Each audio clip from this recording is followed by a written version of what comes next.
Now at 6 and streaming on CrossroadsToday.com, we continue following the latest updates from that shooting at Joel Osteen's church. We hear from Osteen's sister in Victoria.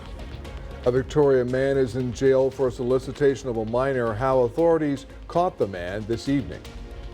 And we hear from Republican candidate A.J. Louderback in his bid for state representative in District 30. Had another beautiful day, lots of sunshine, but you notice the clouds? Oh, they're coming back. In fact, by the time we get to Friday, it looks like we got some big rain around here. So we'll be talking about that coming up in a moment.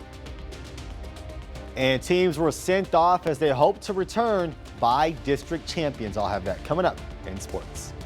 You're watching 25 News Now at 6. Good evening and thank you for joining us. I'm Don Brubaker. And I'm Karina Garcia. Around 3:30 p.m. today, police and emergency workers were busy with this crash at Delmar and North Street. Police had one man in handcuffs on suspicion of DWI. Authorities say he crashed into another vehicle at Delmar before crashing into a fence and a tree. The driver of the other vehicle was taken to the hospital as a precaution.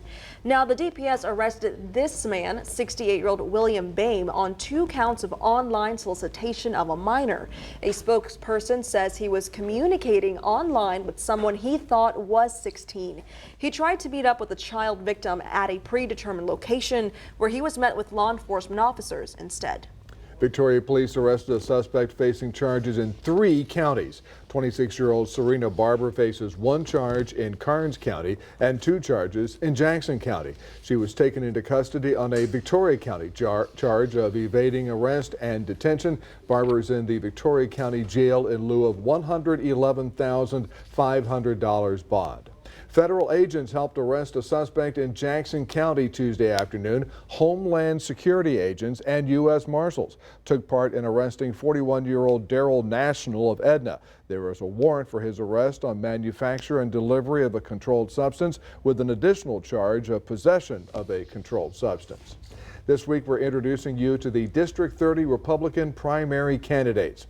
The former Jackson County Sheriff, A.J. Louderback, says he is prepared to solve the crisis at the border. He's endorsed by Lieutenant Governor Dan Patrick. Sheriff Louderback also has thoughts about teacher pay raises.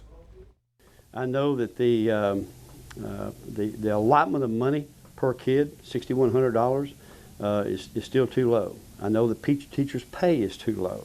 But I'm not willing to put school choice in place unless public schools are made whole. I don't want to destabilize public schools. Tomorrow on 25 News Now at 5, we'll have District 30 Republican primary candidate Brett Baldwin live. And on Friday, we'll have District 30 Republican candidate Jeff Bachnight also live. The Republican primary winner will face Democrat Stephanie Basham in the November election. She is running unopposed in the Democratic primary election, and we hope you'll join us. And now let's take a quick pause on the news and take a look at your weather with Chief Meteorologist Mac Perez. You know what? This weather is all sorts of, it's cold one day, it's hot the next. Well, it makes you want to take a pause and go out and get some sun over the afternoon. Not bad, Mac. That's something you could have done today, you know, get out there and enjoy the sunshine because it's not going to last forever like this. 61 degrees right about now. This morning we were down at an even 40. The next couple of days we're going to start warming up, and then as soon as Friday we've got a chance of getting some major rain around here. We'll be talking about that one coming up in just a minute. Back to you. Mac, thank you. We're learning more about a deadly shooting at a Houston area industrial facility Monday morning. Police said 2 victims believed to be workers died of gunshot wounds. The suspect was later found and taken into custody. At 8:20, we received several 911 calls in reference to a shooting that happened at that location. We responded. Angleton police showed up to Thermal Polymer Solutions on Velasco Street near Business State Highway 288 and found a man and woman shot. The shooter, who made his way inside and wreaked havoc on the employees, gone. Police identified him as Bradley Jones. We can confirm that he was found in Surfside Beach. That Chevy Silverado parked in the sand is the vehicle police said Jones was in. Family members reportedly helped police track him down, and law enforcement swarmed his truck and took him into custody. Why he did it? Unclear as of now, but it turns out, according to police, that Jones's wife used to work at the company. The timeline of when she left is not known. Angleton PD are waiting on a search warrant to search his home, truck, and cell phones. Police did not release any information about the victims out of respect for their families. This doesn't happen in our community. However, it did, and it hurts my heart, as I'm sure it hurts everybody else. I feel for the victims. I feel for their families. This is Angleton. Our population is less than 25,000 people. And from a human standpoint, it's devastating. The shooter who opened fire at Joel Osteen's Lakewood Church in Houston before they were killed by security officers had 2 rifles but only used one. The shooter is identified as 36-year-old Janice Ivan Moreno, who had a history of mental health issues, including being placed under emergency detention back in 2016. Now the shooter legally purchased the gun, and police there say there was a sticker on the buttstock of the rifle that stated Palestine. However, that does not correlate to a motive. I think it's very important that we don't. As a society right now, we want to group different people for different reasons. I think that's really counterproductive to our healing process. The shooter walked into the church with her 7-year-old child, who was shot in the head and remains in critical condition at the Texas Children's Hospital. It also remains unknown who exactly shot the boy. And while a motive is not yet determined, KHOU in Houston cites court documents mentioning the shooter once attended Lakewood, as did her mother. A Victoria pastor has a close connection to the Lakewood Church in Houston. Pastor Tamara Graff from Faith Family Church is the big sister of Pastor Joel Osteen. And 25 News Now reporter Adarius McCormick spoke with her this afternoon and has more. Her 90-year-old mother texted her about the shooting before the news broke. Pastor Tamara Graff was shocked when she found out her family could have been in danger. Pastor Graff did not only fear for her family, she's scared of the rising numbers of these public shootings as well. We know it's happening in schools and theaters and malls and in different places, you know, so I think it puts concern and really a desire to be safe and to, you know, up your security measures in public places like this, especially church. Pastor Graff says Faith Family Church prioritizes the security of their church members. She is thankful for the team working hard at their services and their academy. The church had one scare in March of last year, and local authorities were right on top of the incident. Though the incident was only a scare, she believes with Faith Family Church is prepared to keep everyone safe. Also, she says the church cannot stop evil, but they trust in God and will be prepared should it arise. Dawn, Karina, back to you. Adarius, thank you. Construction on Uvalde's new elementary school is slated to begin next week. KSAT reports the district superintendent announced that at a Monday board meeting. Ground was broken on the replacement for Robb Elementary nearly 4 months ago, but the district says it still needs money to finish the project. It's currently about $20 million short on that funding, and the district is working with the Uvalde to Moving Forward Foundation to help raise the money. Starting February 20th, that's next Tuesday, ERCOT is making a change, and you'll see the difference the next time there is a risk to the grid. KPRC reports the grid conditions meter will be updated on the ERCOT grid conditions dashboard, as well as within the ERCOT mobile app. The grid conditions meter will now show the 7 grid condition levels that ERCOT uses. The Apache Corporation, known for its gas and oil wells in New Mexico and Texas, failed to comply with federal and state requirements to capture and control air emissions from 23 of its operations. They have agreed to pay $4 million in civil penalties to settle that federal lawsuit. The settlement would ensure Apache makes all of its oil and gas wells in Texas comply with state and federal clean air regulations.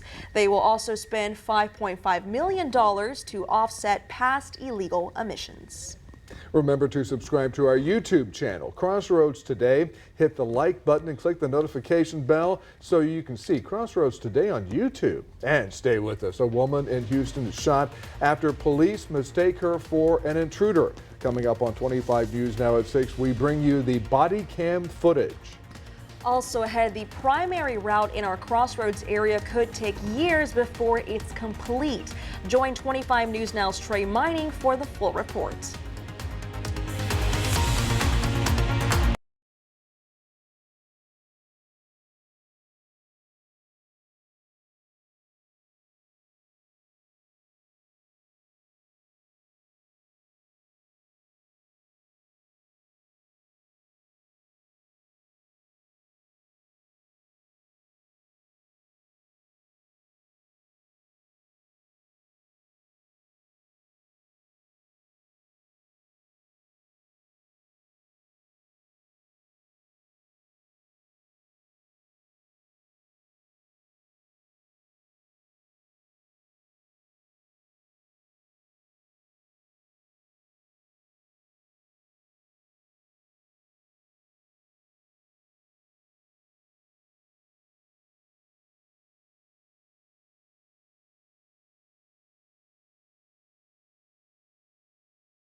This body cam video out of Harris County tonight is shedding light on a near fatal shooting by officers. It started when officers were called to an apartment complex in the middle of the night on a suspected intruder call. After arriving and finding nothing wrong, the deputies were approached by a resident who reported hearing glass break in an upstairs unit. In the pre-dawn hours of February 3rd, Harris County, Texas deputies approached a Houston apartment with guns drawn, flagged down by a resident concerned an intruder had broken into a nearby apartment. Sheriff's Office! As their body cams show, deputies arrive to find a window with broken glass. Then one deputy sees a woman coming toward the door inside. The deputies fire multiple shots into the apartment, reload, then fire again.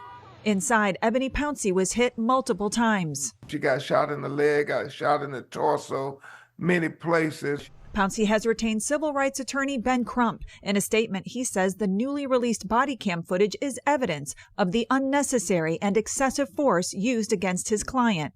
LaRonda Berry rents the apartment where the shooting took place. She says she had returned home with Pouncey that morning. We realized we didn't have the key. I told Ebony to break the window. A short time later, Berry recalls a loud banging at the door. Ebony grabbed her gun and ran to the door. The next thing I know, Ebony came back and she said she was shot.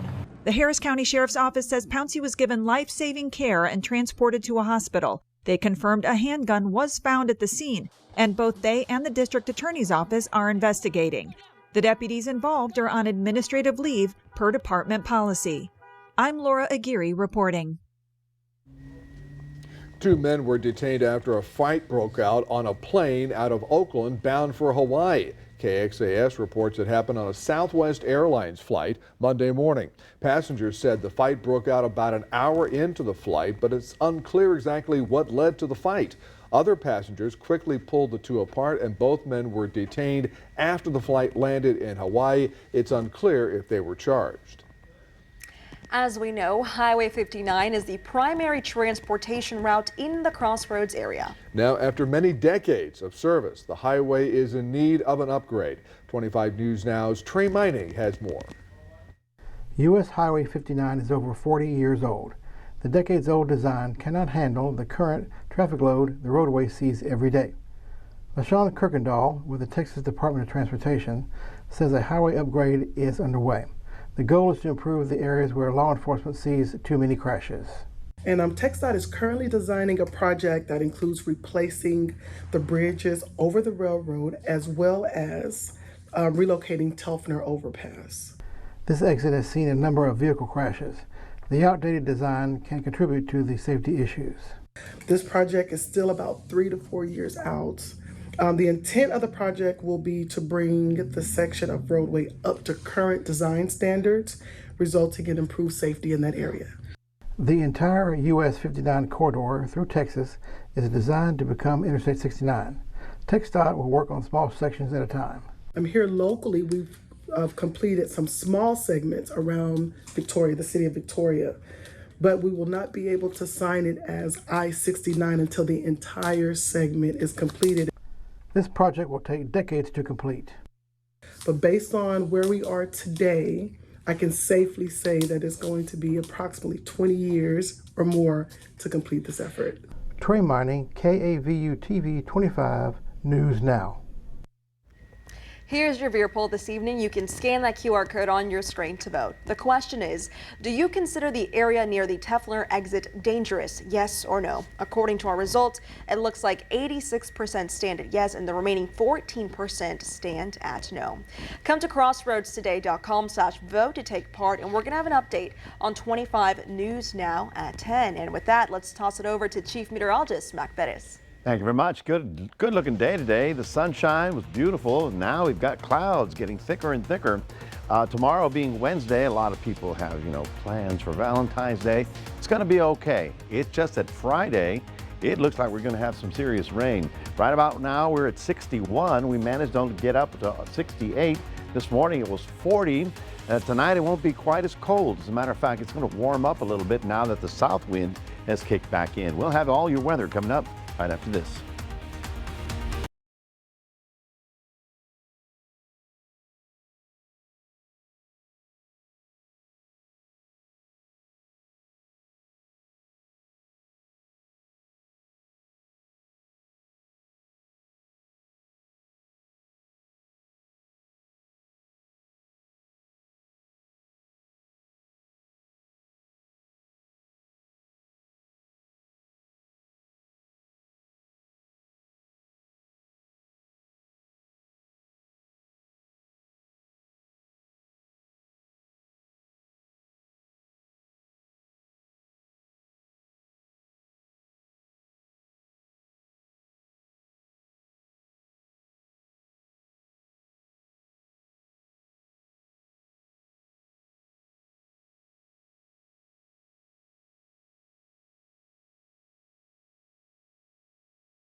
Well, good afternoon, everybody. Yes, we had beautiful sunshine today. Now the clouds are beginning to thicken up. You can see them right about here. They're actually coming from the south. I got to show you the big picture so you can see where they're coming from. This is the subtropical jet stream. It's the same thing as the atmospheric river, basically a path of high level moisture. And of course, it's up high in the altitude of the atmosphere as well. But that is beginning to roll the clouds into our area. And because we've got so much headed northbound, we're going to get a rain because we've got a frontal system that's going to collide with this thing as soon as Friday. Now, tonight will be chilly, but not as cold, I think. We're getting down into the 40s. But tomorrow we'll get up to almost 70 degrees. Not as beautiful as today, but still on the sunny side with just a high, thin deck of clouds around the area. The winds have now turned around. They're going to be from the southeast, so that helps to warm us up and get us temperatures back into the mild category. But then how long will that last? Well, just a day or two, because the cloud deck is going to get rather thick. Pardon me. And we're going to start seeing some rain. See the clouds from the south and see the shower activity down in northern Mexico. That's going to be streaming up into our area. And the whole funny thing about this is that it looks like the valley is going to get a lot more rain than we get. Now we're looking at possibly half an inch to an inch, but the valley is already looking at 1 to 3 inches. I don't think they'll have any flooding because it's been so dry, but it's certainly good, beneficial rain coming toward their area. Future tracker will show you how much rain to expect. You can see right about there. Looking at Victoria at over an inch. So it could be substantial rainfall coming in on Friday. This is actually Thursday night into Friday morning and then ending on Saturday morning. But you can see down here how the valley is looking, and deep South Texas is looking for much more rain than that. Here's another view of the frontal system that's going to be dropping south. High pressure is going to move away. The front comes down, then the rain moves up, and all of a sudden, boom, they collide with each other and get us the rainfall that we're going to get. The good news is that by Saturday morning, this thing blows away and then things will be settling down. High pressure will give us a rather chilly couple of days for the weekend. So lots of weather coming in the next 5 days.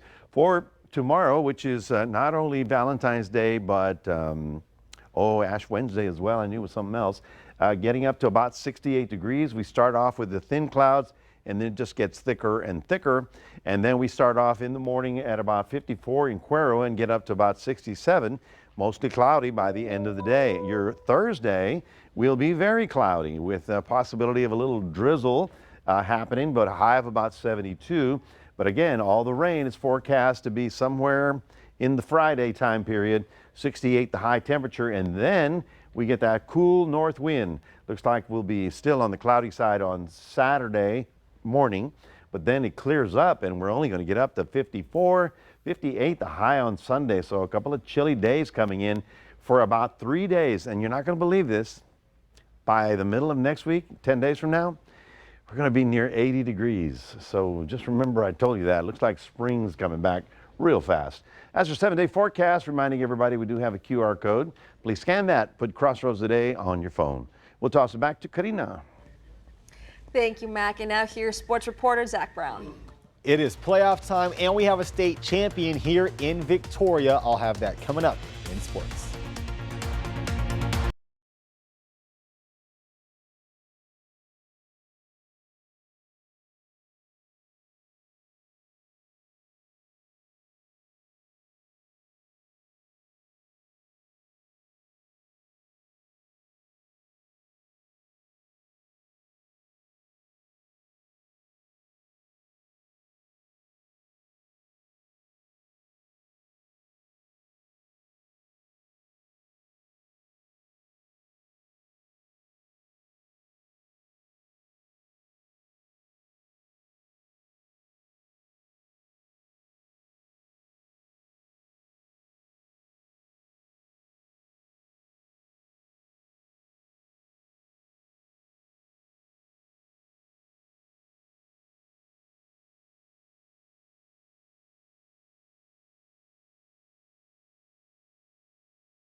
We have a state champion in the Crossroads, and that is Jackson from St. Joseph High School. Jackson is only a sophomore. He just won gold in the state 200-meter freestyle, and he also took home silver medal honors in the 500-meter freestyle. By the way, I took this picture straight off the St. Joseph Facebook page. Want to give them some credit, and congrats to Jackson on bringing some hardware back to Flyer Nation. The Shiner Lady Comanches started their postseason a little early. They played last night, and they are the by-district champs, beating the Thorndale Bulldogs 54-25. Shiner ranked in the top 10 for a large portion of this year, have not lost since early December. They await to see who their area round opponent will be as they look to make a deeper playoff push. Now for today, many teams around the area being sent off to play their playoff games, hoping to bring some hardware themselves. This was over at Cuero High School at about 3:30 earlier this afternoon. The girls getting sent off for their by-district game against Navarro. The Cuero ladies having one of their more memorable seasons in recent history, going undefeated in district play and being ranked highly themselves all year long. They even got a police escort and waved goodbye to the Gobbler faithful, hoping to return as by-district champions. The boys haven't begun playoffs yet, but this may as well be a playoff game. With a win tonight, the boys will secure a playoff spot. They get the Young Men's Leadership Academy. They lost the first time around, but they're a little bit different lately. Winners of their last 3, and 2 of those games that they have won were against teams that they lost to the first time around. To keep that trend going, they will make the postseason. The Victoria East girls, they're heading over to Kingsville. They're going to take on Figueroa. That is a Laredo area school. The Lady Titans came so close to having the #1 seed, but it's a new season now. Good luck to the Lady Titans. And quite the night for the rookie sensation Victor Wembanyama, who recorded a triple-double last night, but he did it just a little bit differently. He had 27 points, and of course he had double-digit rebounds, but he completed the triple-double by recording 10 blocks in the game. Also had some monster posters as well. The Spurs go on to win 122-99. The Houston Rockets taking on New York. Tight battle over at Toyota Center with seconds ticking off the clock, tied at 103. Just heave it up for the win. It doesn't go in, but they call a foul on the shot. It was debatable. The Rockets nailed 2 of the free throws, and they steal a win, 105-103. I'll take that every day of the week. I'm a Rockets fan myself. So is Don Brubaker. And back to Don and Karina. The Rockets will take any kind of wins. Good call. Good call. I like that. Alrighty, we're back in a moment. We head to Louisiana for more Mardi Gras celebrations.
Tonight, happy Mardi Gras. And another Mardi Gras tradition those outside of Louisiana may not be aware of, the Chicken Run. Chicken Run. Revelers in the small Acadia town of Basile, that's about 50 miles northeast of Lake Charles, came fully dressed in costume as they took part in the town's traditional Chicken Run Tuesday morning.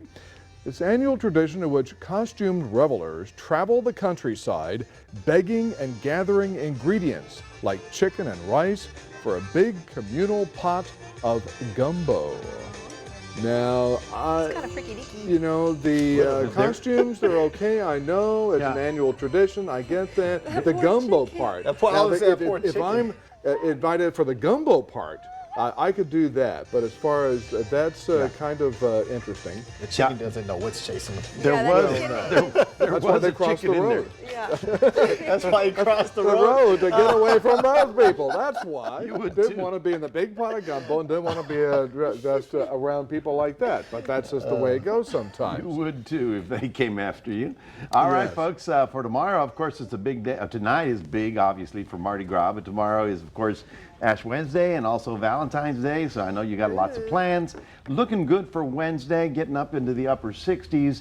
Will be a little more cloudy and not nearly as beautiful as today, but still good. It's Thursday when the clouds really get thick and we start picking up light rain late in the day, but it looks like Friday is going to be a big washout with almost an inch of rain in the entire daytime. So keep in mind, if you've got outdoor plans or you're working on a project, I don't know, working on a car, laying some concrete, planting your corn, maybe a little soggy there on Friday. I want to mention also, when you talk about tomorrow night, of course tomorrow is Valentine's Day. Tomorrow night signals 3 years to the moment when the polar plunge hit the crossroads. And so a lot of people may have a lot of happy memories of Valentine's Day 2021, but not that night. And there were a lot of unpleasant memories for the next week or so. Yeah. And this is such an x-ray of that. I mean, my gosh, it's completely different.